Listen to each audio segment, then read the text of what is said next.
Hello and welcome back to my channel. Today we are doing another review. We are reviewing the Canon 7D Mark II. Now, this camera is 8 years old. It was released in 2014, which was a very long time ago. And we're going to be seeing if this camera is still worth buying or if you can still use it as a professional camera in 2022.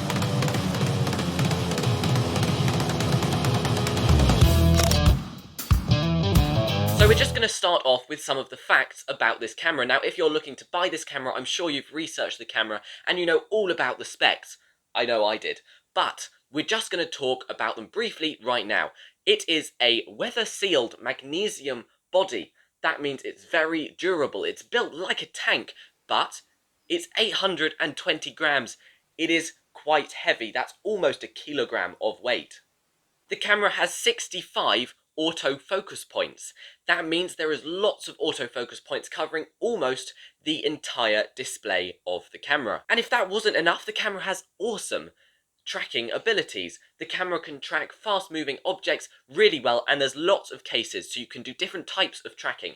And if you want to learn more about that, I'll put a link in the description below. It is quite complicated, so I'm not going to go into it now, but it's definitely worth looking at if you want to learn how to use this camera and its autofocus abilities to track. Now, the reason that's so useful is because this is a wildlife and sports focused camera. This camera was built for wildlife and sports photographers.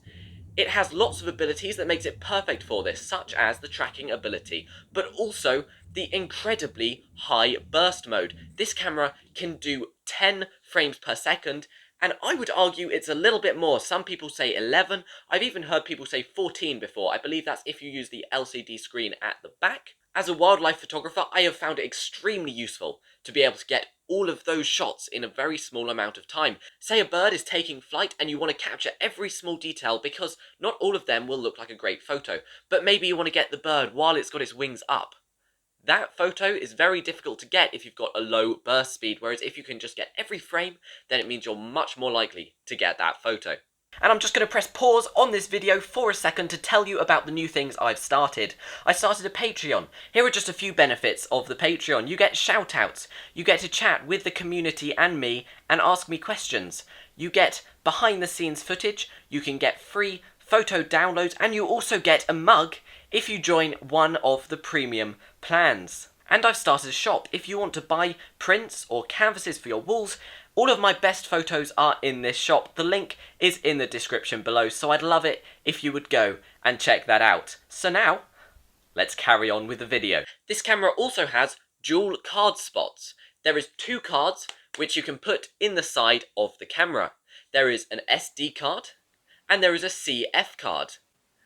They are different formats, meaning that it can get a tiny bit complicated when it comes to uploading your photos onto a device. The SD card will go into any regular computer, however the CF card will not. You may have to get a card adapter such as this one. This is the Driver Genius card adapter. It's the one I use. It served me really well and allowed me to adapt the card into my laptop and get all of the files transferred very quickly. Having 2 card slots is really ideal because if one gets corrupted, then you'll have a backup. Now, from my experience, I've never had a card corrupt. I've never had a card be faulty. My cards have been seamless. My CF card has been perfect. My SD cards, so far, touch wood, have not broken. But should they, it means I don't have to panic. And especially when you're doing a formal event or a professional job, such as a wedding, where you have one chance to get every photo. If your card corrupts at the end of that process or during it, then you'll lose all of the photos you took. Having dual card means that is not going to happen. Furthermore, the CF card is often seen as a disadvantage. It's seen as annoying because you cannot transfer files. However, I disagree with that because the CF card, as much as, yes, they are kind of history at this point, no one even knows what they are. I had to research what they were when I first found out that this camera used them.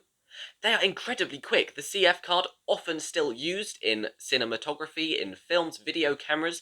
It allows files to be made very quickly and means that if you're doing raw photography, you don't have to worry about the camera slowing down. The camera does shoot video. It shoots video in 1080p up to 60 frames per second. It's not the best quality, okay? I'm not gonna lie to you. If you're a videographer, don't buy this camera. That would be a bad decision. It's not a film camera. This is a photo camera. I very rarely shoot video on this camera. I've done it a few times to see how good it is. However, when it comes to video, I use my trusty Canon 250D, which I'm filming on now. And finally, this camera has good low light capabilities. The camera can comfortably shoot up to 3200 with images that are very usable. Admittedly, you may see some noise in the higher end of that ISO range, however it's still perfectly fine. This means that the camera is much better than my Canon 250D, meaning that this camera is definitely a great upgrade from the 250D, and if you want to hear more about why I upgraded for photography from the Canon 250D to the 7D, click on the little box in the corner and that'll take you to that video where I explain all of the reasons why I upgraded to this camera. And now for the spec everyone wants to know, and it's one that I'm not worrying about too much, but it is a 20.2 megapixel sensor. It also has an APS-C crop of 1.6, which means it is not a full frame camera. But for wildlife and sports photography, when you want to zoom in a long distance, that is perfect, because it means you don't need such a long zoom. Now, I can't talk when it comes to zoom because I use this camera with my Sigma 150 to 600mm lens, which is an absolute beast. Again, if you want to see this reviewed, click on the box in the corner. But to do the review, I put on the Nifty 50 because it's a much more manageable camera to hold and show you. And so now I'm going to list the pros and the cons so you can see them nice and clearly. And we're going to start with the positives of this camera. Now, the biggest reason I upgraded and my favourite feature is the 11 frames per second in burst mode. This is insane and it's great for my wildlife photography and really useful should you be doing wildlife or sports photography or any other type of photography, because it gives you so many more opportunities to get the photo that you want. Next, we have the autofocus points.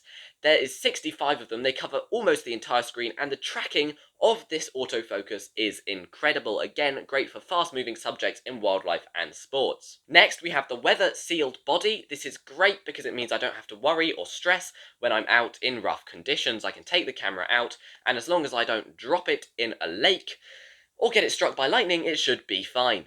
And then finally, we have the 2 SD card slots. The SD card slots means we back up the photos, everything's much safer, I don't have to worry about that, I can just let the camera do it, and also the CF card lets the camera write the RAW files really quickly. So now we're going to move on to the negatives of the camera.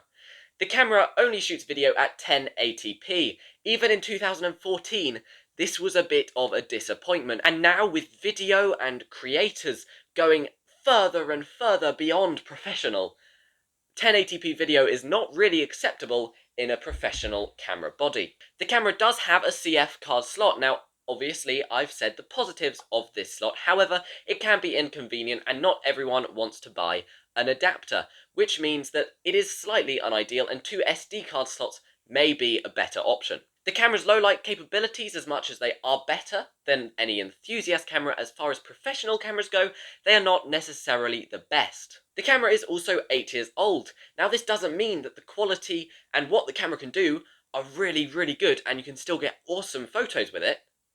It just means that every other camera is so much more upgraded, especially when it comes to sensors and the functioning of all of the hardware.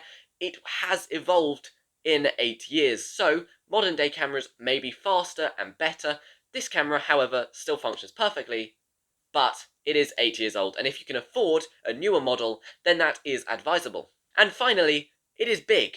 It is heavy. This has advantages due to its weather sealing and it being built like a tank. However, if you're going on long hikes or walks, if you're doing wildlife photography such as I do and have it in your backpack all day, it can get quite heavy. And so with all that being said, please comment down below if you have this camera or if you want this camera or any questions you have. Please like and subscribe. And go support me on Patreon if you want a shout out, and visit my shop if you want to buy some of my prints. All the links are in the description below. Thank you so much for watching, and I'll see you in the next one.